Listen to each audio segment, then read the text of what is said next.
सभी भाइयों को जय श्री राम। आज हम इस वीडियो में राजा परीक्षित के जन्म की कहानी का वर्णन करने वाले हैं। परीक्षित के जन्म की कथा महाभारत के युद्ध के समय की है, जब द्रौपदी को इस बात की जानकारी मिली कि अश्वत्थामा ने उसके 5 बेटों की हत्या कर दी है, तो उसने अनशन करने की ठान ली। द्रौपदी ने प्रण लिया कि वह अपना अनशन तभी तोड़ेगी जब तक अश्वत्थामा के सिर पर लगी मणि उसे नहीं मिल जाती। जब अर्जुन को इसकी जानकारी मिली तो वे अश्वत्थामा को युद्ध करने पुकारने लगे। दोनों के बीच भयंकर युद्ध शुरू हो गया। अर्जुन को मौत के घाट उतारने के लिए अश्वत्थामा ने अपना ब्रह्मास्त्र निकाला।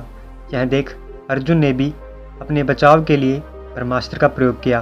तभी वहां नारद और ऋषि व्यास पहुंचे और उन्होंने ब्रह्मास्त्र का इस्तेमाल करने से मना किया। इसके बाद अर्जुन ने अपना ब्रह्मास्त्र वापस कर लिया, लेकिन अश्वत्थामा ने ऐसा नहीं किया। दरअसल अश्वत्थामा 5 पांडवों के कुल को नष्ट करना चाहता था, इसलिए उसने अपने ब्रह्मास्त्र की दिशा बदलकर अभिमन्यु की पत्नी, जो कि गर्भवती थी, उसकी ओर कर दिया। इस पर भगवान कृष्ण ने कहा, अभिमन्यु की पत्नी उत्तरा को परीक्षित नामक बेटे का जन्म का वरदान मिला है, इसलिए वह जरूर जन्म लेगा। अगर वह मरा हुआ भी पैदा हुआ तो मैं खुद उसे जीवन दान दूंगा और वह बड़ा होकर एक महान सम्राट बनेगा, जबकि तुम 3000 वर्ष तक इस पाप को ढोते रहोगे। साथ ही हमेशा तुम्हारे खून से बदबू आती रहेगी और वह ऐसे ही बहता रहेगा। तुम हर प्रकार की बीमारियों से घिरो रहोगे।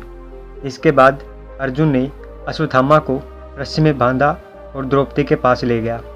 अश्वत्थामा की हालत देखकर द्रौपदी को दया आ गई और उसने अर्जुन से उसे छोड़ने की अपील की, मगर भगवान कृष्ण ने ऐसा नहीं होने दिया और उन्होंने अर्जुन को आदेश दिया कि उसके सिर से मणि निकाल ले और द्रौपदी को दे दे। इधर ब्रह्मास्त्र के गर्भ में जाते ही उत्तरा को तेज दर्द होने लगा। यह देख भगवान कृष्ण ने अपना छोटा रूप धारण किया और उत्तरा के गर्भ में दाखिल हो गई। कृष्ण का छोटा रूप एक अंगूठे के बराबर ही था। वे शंख, चक्र, गदा और पद्म सब कुछ धारण किए हुए थे। उत्तरा के गर्भ में अश्वत्थामा द्वारा छोड़े गए ब्रह्मास्त्र की आग को शांत कर रहे थे। वहीं गर्भ में पल रहा बालक उन्हें देखकर हैरान था कि मेरी माँ के गर्भ में यह कौन घुस गया है। कुछ समय बाद उत्तरा ने अपने बच्चे को जन्म दिया, लेकिन वह मृत पैदा हुआ। यह देख वह रोने लगी। उसने भगवान कृष्ण से कहा, हे नारायण, आपने तो कहा था कि मेरे बेटे पर ब्रह्मास्त्र का असर नहीं होगा और वह जीवित पैदा होगा।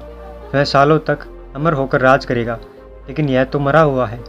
इसे जीवित करने की कृपा करो प्रभु। उत्तरा की बात सुनकर भगवान कृष्ण तुरंत प्रसूति गृह में प्रवेश किया और कहा, हे पुत्री, तुम दुखी न हो, तुम्हारा बेटा जरूर जीवित होगा।